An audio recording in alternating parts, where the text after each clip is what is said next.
연예인, 스포츠스타, 재벌계까지 유명 인사들에게 항상 꾸준히 터져왔던 스캔들, 바로 마약. 최근 들어 마약 사건들의 보도가 더 잦아진 것 같은 느낌이 드는데 이건 단지 느낌만이 아닌 현실입니다. 2023년만 해도 전년 대비 마약 사건 접수가 36% 급증했을 만큼 마약은 우리 사회의 큰 문제로 자리 잡았습니다. 도대체 왜 이렇게 많은 사람들이 점점 마약에 빠져들어가는 것일까요? 그리고 마약이 얼마나 무섭고 위험한 물질이기에 전 세계 거의 모든 정부가 나서서 마약을 금지하고 마약과의 전쟁을 벌이고 있는 것일까요? 먼저 마약이 얼마나 위험한 것인지 살펴보겠습니다.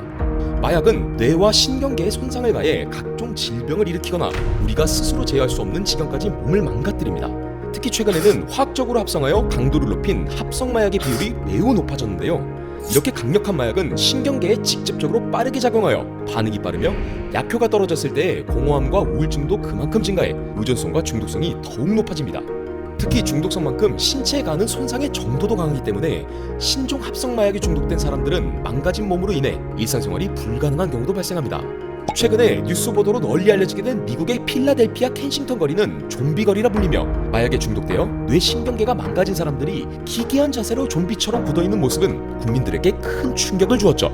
우리나라도 최근 전국을 떠들썩하게 만들었던 마약 사건이 있습니다. 바로 지난 2024년 4월 서울 강남구 대치동 학원가에서 발생한 마약 음료수 사건입니다.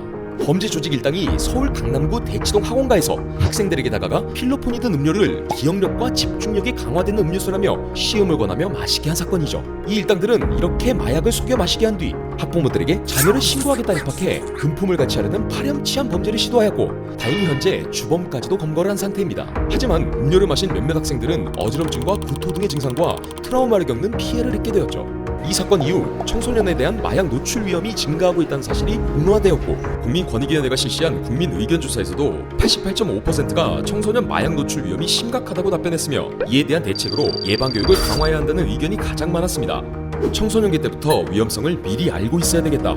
이렇게 국민들도 공감하고 있는 청소년 마약 예방교육. 교육청에서 교육부에 보고한 학생 건강 증진 교육 실시 현황에 따르면 거의 모든 학교가 학생들에게 약물 오남용 예방교육을 실시하고 있는 것으로 나옵니다. 이 교육 과연 어떻게 진행되고 있었을까요? 여성가족부가 2022년 약 11,320명의 중고등학생들에게 청소년 유해 환경 실태를 조사한 결과 음주와 흡연 교육을 받았다는 학생은 각각 61%, 86.9%로 매우 높았지만 마약에 대한 예방 교육을 받은 비율은 43.2%로 낮았는데 그동안 학교에서 마약 예방 교육이 상대적으로 소홀히 다루어지고 있었음을 알 수 있습니다. 심지어 음주, 흡연 등 다른 약물과 함께 교육이 이루어지는 경우도 있었죠. 또한 학교 교육은 대부분 교사들의 수업을 통해서 이루어지는데 현재 교사들이 예방교육을 충실하게 실시할 수 있도록 도와줄 인프라도 미흡합니다. 현재 선생님들이 수업을 하기 위해서는 마약 전반에 대하여 충분한 학습이 필요하지만 교육 역량을 키우기 쉽지 않습니다. 그래서 교육부에서 교사들이 교육 역량 강화를 위해 온라인 교육과정을 개설했고 교육청에서도 연수를 실시하고 있지만 정작 이수 의무가 없기 때문에 교사들이 이런 과정을 이수하고 학생들에게 예방교육을 했는지 알 수 없는 상황입니다. 그렇다고 수업 준비를 위해 도움이 되는 자료도 많지 않습니다. 교육부 예방교육 사이트에 마약 등 약물 예방 관련 자료는 많이 있지만 카드뉴스와 같은 홍보 자료 등 단편적인 자료와 내용과 수준이 천차만별인 각종 자료들이 정리되지 않은 채 나열되어 있고 교육부가 제작한 교사용 지도서에는 두세 종류의 마약류에 대하여 양리학 전문 지식이 있는 보건교사 정도는 되어야 쉽게 이해할 수 있는 수준으로 기술되어 있는 상황입니다. 만약 제가 학생들에게 예방교육을 해야 하는 입장이라면 한숨이 절로 나올 것 같습니다. 또 교육청에서 각 학교의 교육 상황을 조사하고 있으나 교육을 실시했는지 여부만 모니터링하고 있기 때문에 누가 수업을 진행했는지, 교육을 받은 학생 수와 학급은 얼마나 되는지, 어떠한 내용으로 수업했는지 등 기본적인 교육 상황에 대해서도 거의 관리가 되고 있지 않았습니다. 그나마 학교에서는 어떻게든 마약 예방 교육을 실시하려고 하지만 학교 밖의 청소년의 경우 전국 지원센터에서 필수적으로 교육하고 있지 않기 때문에 스스로 교육을 실시하고 있는 기관을 찾아야 합니다. 그런데 검정고시나 취업 등과 직접 관련도 없는 마약 예방 교육에 적극적으로 참여하려는 청소년이 과연 얼마나 될까요?